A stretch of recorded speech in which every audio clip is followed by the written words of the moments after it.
கொய்யாப்பழத்தில் என்ன நன்மைகள் இருக்குதுன்னு பார்க்கலாம். தினம் ஒரு பழம் சாப்பிடணுங்க. சர்க்கரை வியாதிக்காரங்களுக்கு ரொம்ப நல்லது. நம்ம குழந்தைங்களாம் இதை சாப்பிட மாட்டாங்க. அவங்களுக்கு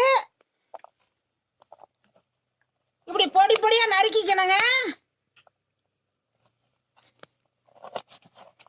பொடி பொடியா நறுக்கி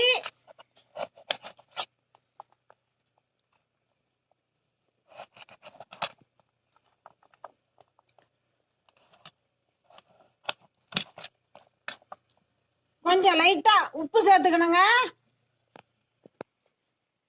லைட்டா மிளகாத்தூள் சேர்த்து கொடுத்தோம்னா குழந்தைங்க விரும்பி சாப்பிடுவாங்க.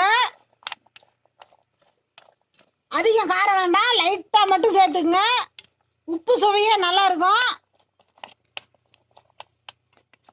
கொய்யாப்பழம் நமக்கு எப்பயுமே கிடைக்கும், உடம்புக்கு ரொம்ப நல்லதுங்க. அவ்வளோ நோய் எதிர்ப்பு சக்தி இருக்குது. தினமும் சாப்பிடுங்க. மேலும் விவரங்களுக்கு ஈஸ்வரியின் நாளொரு மூலிகை சேனலை ஃபாலோ பண்ணுங்க.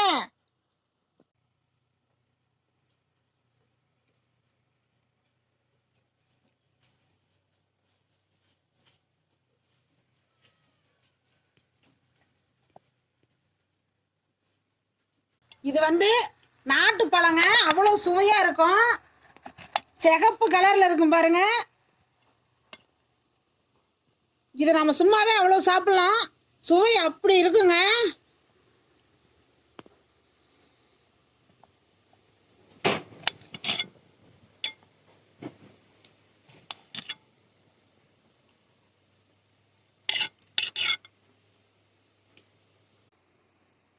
பழம் ஒன்று கட் பண்ணி பார்க்கலாம்.